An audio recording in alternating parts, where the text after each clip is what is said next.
आता बातमी नागपूरमधून आहे। नगर परिषद निवडणुकीच्या प्रचार सभेत भाजप आमदार आशिष देशमुखांनी विरोधकांना उघड धमकी दिली आहे।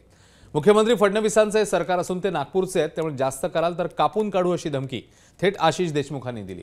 नागपुरात काँग्रेसच्या कार्यकर्त्यांनी भाजपच्या कार्यकर्त्यांना मारहाण केली। यावर बोलताना आशिष देशमुख यांनी हे वक्तव्य केले। आशिष देशमुखांच्या वक्तव्यामुळे नवा वाद निर्माण होण्याची शक्यता आहे। सर्जाला सांगून द्या, मला फलकून टाकील सर्जा तुले अर्धा। हे देवेंद्र फडणवीस साहेबांचं सरकार आहे। गृहमंत्री मुख्यमंत्री नागपुरातले आहे। जास्ती वळवळ केली तर फलकून टाकू तुले अर्धा।